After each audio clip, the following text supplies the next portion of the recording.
महिलाएं तो वाकई सुरक्षित नहीं हैं। आए दिन रोज 1.5 साल की बच्ची के साथ से लेकर के 60 साल की महिला के साथ बलात्कार, रेप, हत्या लगातार होती जा रही है कि योगी जी चाहे जितनी भी योजनाएं बना लें, महिला सुरक्षा पे ये विफल हैं। इनके जो प्रतिनिधि हैं, सांसद हैं, विधायक हैं, वो महिला शोषण में नंबर 1 पे पाए जा रहे हैं कि जिस तरह से बहन बेटियों के आबरू के साथ खिलवाड़ हो रहा है, उनके अस्मिता के साथ खिलवाड़ हो रहा है, उनके साथ मतलब मैं कहती हूँ कि अंत ऐसी जघन्य अपराध हो रहे हैं जिसको मैं बयान नहीं कर सकती हूँ। दिल को झकझोर देने वाली घटनाएं आ रही हैं।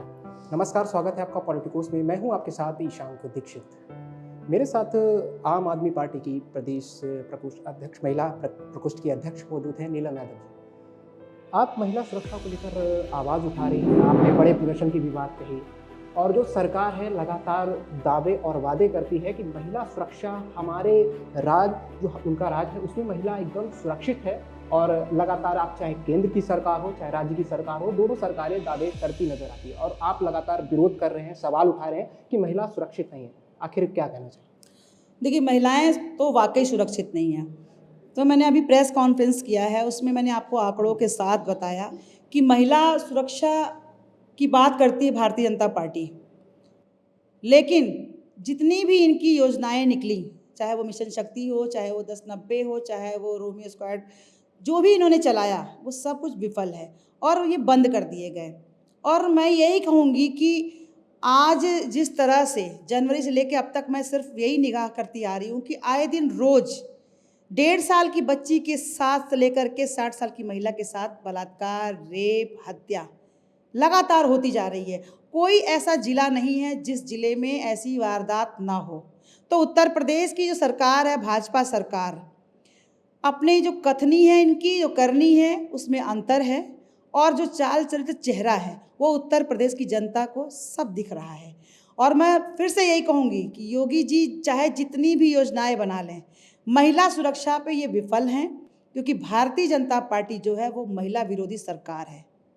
और चाहे आप महिलाओं को लेकर के, चाहे इनको जब भी चुनाव आता है, जब भी इनको वोट लेना होता है, तो महिलाओं को ये एक तरह से देखा जाए तो इनके वोट लेने के लिए कोई न कोई ऐसा स्कीम बनाते हैं, कोई न कोई ऐसी योजना बनाते हैं जिससे महिलाएं हो, चाहे उत्तर प्रदेश की जनता हो, चाहे हिंदुस्तान की जनता हो, वो इनके बरगलाने में फंसे और वोट देने के बाद ये उन्हीं लोगों का काम करने में विफल हो जाते हैं।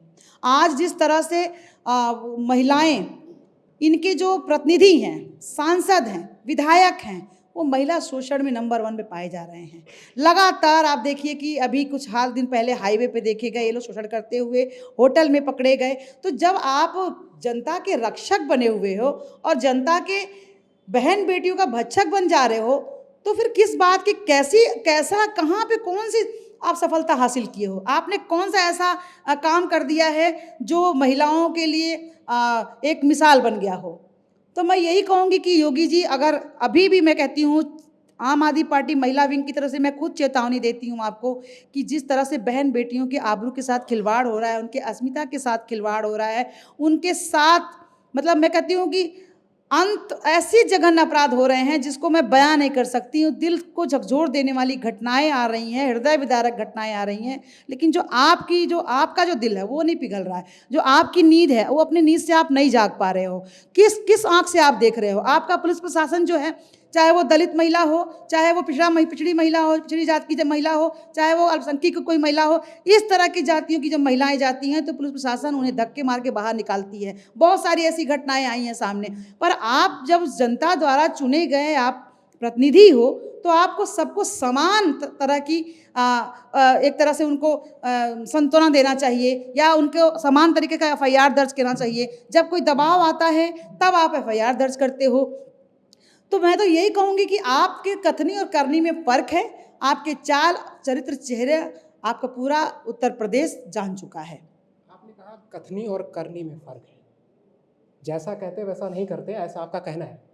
अभी जो आलमबाग स्टेशन के पास हुआ, 3 साल की बच्ची के साथ जो घटना घटित हुई, उसके बाद उस अपराधी को कुछ ही घंटों के बाद ढेर कर दिया गया। एक अपराधी को आपने ढेर कर दिया, लेकिन सैकड़ों बच्चियां बलात्कार के केस में आज भी रो रही हैं। आज भी कई बच्चियां अपने आप को एक तरह से देखा जाए तो वो भगवान को प्यारी हो गई हैं। कहाँ है आपकी सरकार, कहाँ है आपका प्रशासन? आप कोई एक काम कर देते हो तो ऐसा लगता है कि आपने सर्वस्व बहुत सारा ऐसा काम कर दिया, पूरे उत्तर प्रदेश की जनता के हितों का काम कर दिया। लेकिन आज भी महिलाएं रो रही हैं अपने बहन बेटी बच्चियों को लेकर के। आप देखोगे 1.5 साल बच्ची का क्या गुनाह है। इनकी जो महिला आयोग की जो अध्यक्षा हैं बबीता चौहान जी, कहती हैं माता पिता को अपने बच्चियों को अकेले ना छोड़ें। बच्चियां पढ़ना छोड़ दें, बच्चियां घूमना छोड़ दें, बच्चियां अपने आप को अपनी नौकरी करना छोड़ दें, चाहे वो कॉलेज हो, चाहे वो सड़क हो, चाहे कोई किसी अनुसंधान जगह जहाँ काम करती हो।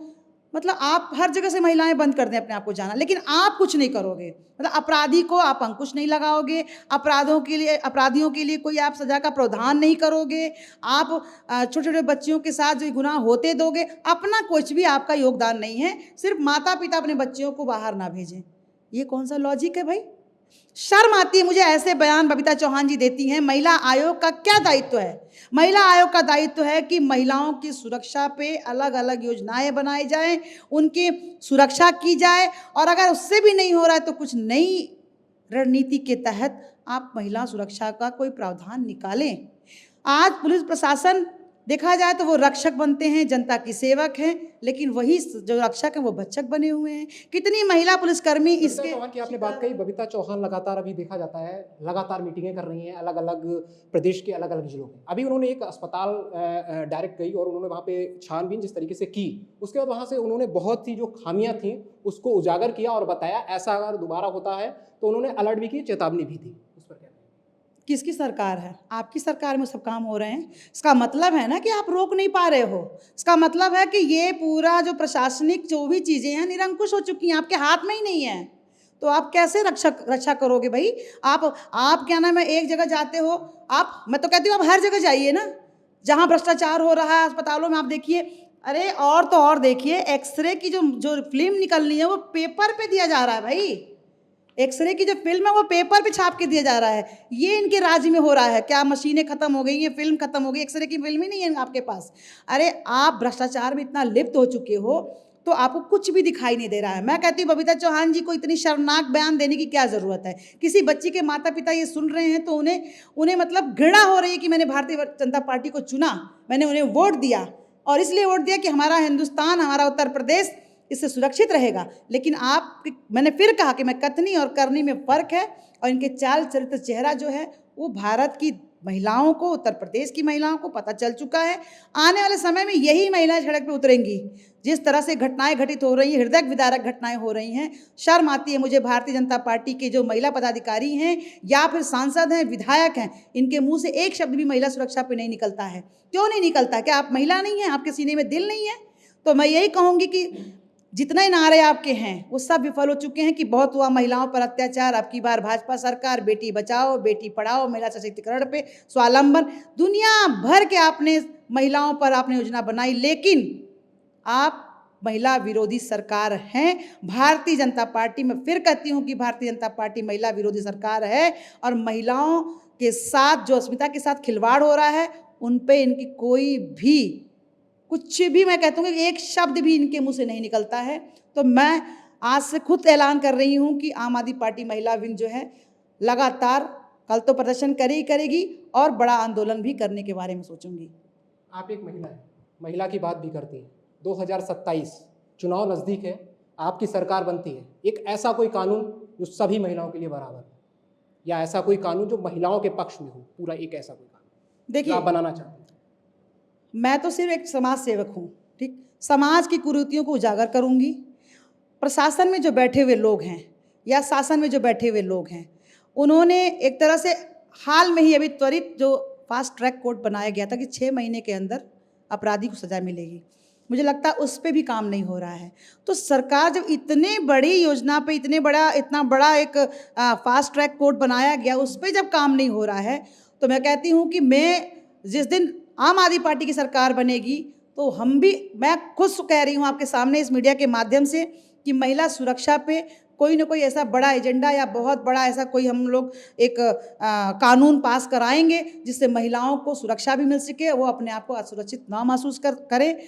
जब आम आदमी पार्टी की सरकार क्योंकि दिल्ली में चूँकि बहुत सारे ऐसे काम महिलाओं के लिए किया गया था, हम लोगों ने शिक्षा पे काम हुआ, हम लोगों ने मोहल्ला क्लिनिक बनाया, बसों में यात्रा महिलाओं के लिए फ्री किया, उनकी सुरक्षा के लिए सीसीटीवी कैमरे लगाए गए, बसों में सुरक्षा के लिए महिलाओं के सुरक्षा गार्ड लगाए गए, बहुत सारी जो आम आदमी पार्टी के सिर्फ जनता के हित की बात करती है। तो आने वाले समय में फ्यूचर में आम आदमी पार्टी उत्तर प्रदेश आपने कहा महिलाओं के लिए आपने काम किया, दिल्ली में काम किया, फिर इस बार इस चुनाव में क्या हुआ ऐसा कि आपको मैंने कहा ना, भारतीय जनता पार्टी जो है वोट की राजनीति करती है और भारतीय जनता पार्टी को पता है कि हमें कैसे जो काम करने वाले व्यक्ति को कैसे हटाना, क्योंकि भारतीय जनता पार्टी को न शिक्षा से मतलब है, ना अस्पताल से मतलब है, ना रोजगार से मतलब है, ना महिला सुरक्षा से मतलब है। उनको सिर्फ और सिर्फ कैसे चुनाव जीता जाएगा उस बारे में रणनीति बनाते हैं और दूसरी पार्टी को हराने का पूरा प्रोपेगेंडा तैयार करते हैं ये लोग।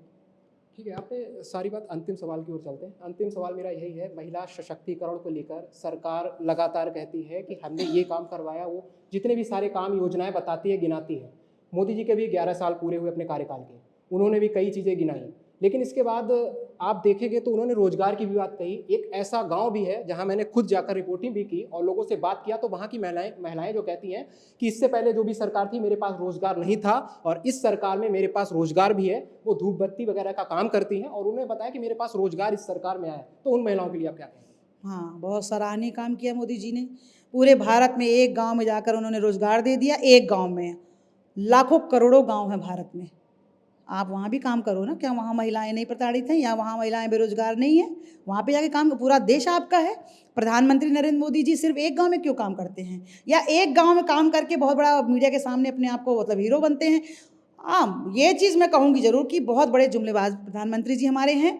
उनको जुमलेबाजी बहुत अच्छे करना आता है, झूठ बोलना बहुत अच्छा आता है। इनको सिर्फ और सिर्फ मैं यही कहूँगी कि अभी हाल में ही पहलगाम में आपने देखा होगा, इतनी बड़ी घटना हुई कि उन माताओं बहनों के सुहाग उजड़ गए। जिन आतंकवादियों ने उन्हें मारा था, उनको भारत सरकार ने ना उसको पकड़ा गया, उनके बारे में ना कुछ पता है आज तक। आपने महिला एक तरह से देखा जाए ऑपरेशन सिंदूर बनाया। ऑपरेशन सिंदूर के तहत आपने पीओके पे हमला किया, लेकिन आपने क्या किया? आप चाहते तो आप पीओके ले सकते थे।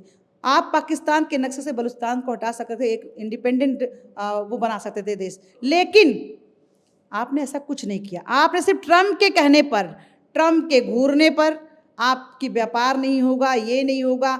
किस डर से आपने, ट्रम्प के डर से आपने सीज फायर घोषित करा दिया? मैं आपसे सवाल कर रही हूँ। आपने एक अभियान चलाना शुरू करना चाहा कि हम घर घर सिंदूर बांटेंगे। आपने इसका अंजाम नहीं सोचा शायद कि भारत की जो महिला है वो अपने पति के द्वारा लाए हुए सिंदूर को माथे पर सजाती है।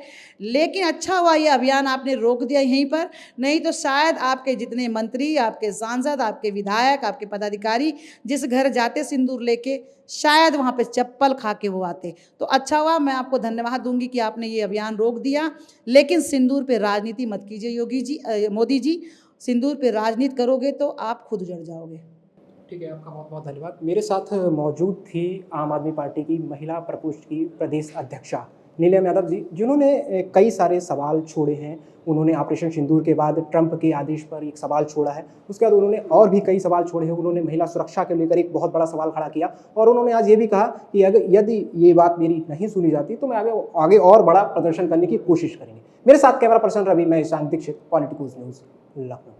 Please subscribe to the channel and download the Politicos app from the links in the description.